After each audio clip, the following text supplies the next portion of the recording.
এত বছর পর বেলুড় মঠ গেলাম, কিন্তু এমনই কপাল যে ভালো করে ঘুরতেই পারলাম না। আজকে বিকালে হঠাৎ করেই প্ল্যান করলাম একটু বেলুড় মঠ যাব, তাই তাড়াতাড়ি করে রেডি হয়ে বেরিয়ে পড়লাম বেলুড় যাওয়ার জন্য। বেরোনোর এই প্ল্যানটা জাস্ট 5 মিনিটের মধ্যে ঠিক করেছি। মোবাইল ঘাঁটছিলাম, তখনই বেলুড় মঠের পিক ফিডে এলো, আর তখনই কাউকে ফোন করলাম আর প্ল্যান বানিয়ে এই যে বেরিয়ে পড়লাম। মা আবার বেরোনোর সময় আপেল কেটে দিয়ে দিয়েছে, তো আর কি গাড়িও চলছে, এদিকে মুখও চলছে। আসলে এখন শরীরের কথা ভেবে ঘরে যা খেতে বলছে চুপচাপ খেয়ে নিচ্ছি, পুরো স্যাড লাইফ হয়ে গেছে। যাই হোক, আমি খেলাম আর আমার ব্রেজা খাবে না সেটা আবার হয় নাকি? তাই এনাকে পেট পুজো করাতে পাম্পে এসে অ্যাজ ইউজুয়াল অটো কাট করিয়ে ফুল ট্যাঙ্ক করিয়ে নি। বাড়ি থেকে বেরিয়ে পা রাখা মানে পকেট ব্যালেন্স অটো ডেবিট মোডে চলে আসে। সবই তো হলো, কিন্তু কখন পৌঁছাবো সেটাই হলো কথা। এমনিও বাড়ি থেকে বেরিয়েছি বিকাল 4:30-এর পর, দিনের আলো থাকতে থাকতে পৌঁছাতে পারবো কিনা সন্দেহ আছে। গুগল বাবাজি তো বলছে 5:30টায় পৌঁছে যাব, কিন্তু এবার বাকিটা রাস্তার অবস্থার উপর ডিপেন্ড করছে। কেননা আমি যেই টাইমে পৌঁছাবো ভাবি তার থেকে লেটেই বেশিরভাগ পৌঁছাই। হ্যাঁ, কখনো কখনো ভাগ্য ভালো থাকলে টাইমের আগেই চলে যাই।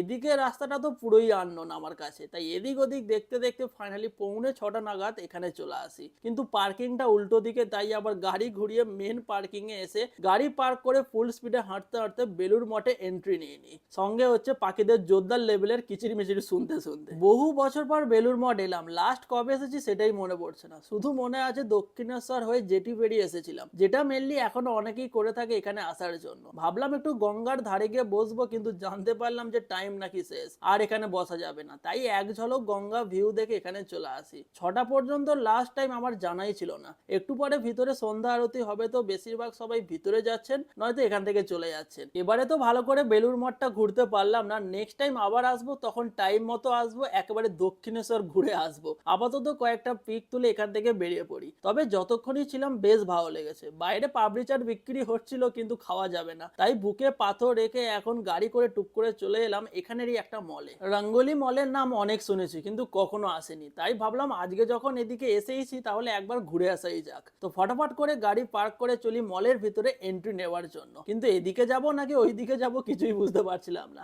নতুন এলে যা হয়। যাই হোক, মলের এদিক ওদিক ঘুরে সোজা চলে এসেছি একদম টপে, মানে এখানের ফুড কোর্টে। তোমাদের আগের ব্লগে বলেছিলাম যে আমার খাবারের প্রতি একটু রেস্ট্রিকশন চলছে, তাই অন্য কিছু তো আর খেতে পারবো না। তাই শেষমেশ টি জাংশন থেকে দুটো ভাঁড়ে গরমা গরম চা নিয়ে চলে আসি। চা খাওয়া হয় আর একটু গল্প আড্ডাও চলে। তবে চায়েরও যে এত ভ্যারাইটি হয় আমি জানতাম না, কিন্তু চাটা ভাই হেভি করেছে। আমি তো নিয়েছি এলাইচি ওয়ালা চা। আজকে থেকে টি জাংশনের প্রতি একটা আলাদাই ভালোবাসা তৈরি হয়ে গেল। কিছুক্ষণ চা গল্প আড্ডা দিয়ে লিফটে করে টুক করে ডিরেক্ট বেসমেন্টে চলে আসি। এবার বাড়ি যাওয়ার পালা। নেক্সট টাইম আরো ভালো করে ঘোরা যাবে কোনো। আজকের মতো সাডেন প্ল্যান বানিয়ে যতটা হয়েছে কাফি। বিকাল টু সন্ধ্যের টাইমটা বেশ ভালোভাবেই কেটে গেল। তারপর গান শুনতে শুনতে ঘন্টাখানেক পর বাড়ি চলে আসি। মোটামুটি পারফেক্ট টাইমেই এসে গেছি, আর ফ্রেশ হয়ে বসে পড়ি রাতের খাবার নিয়ে, রুটি আর মুরগির স্টু। আর কদিন যে এভাবে খেতে হবে কে জানে। যাই হোক, আজকের ব্লগটা এতটাই। আবার দেখা হবে নেক্সট ব্লগে, ততক্ষণে সবাইকে টাটা।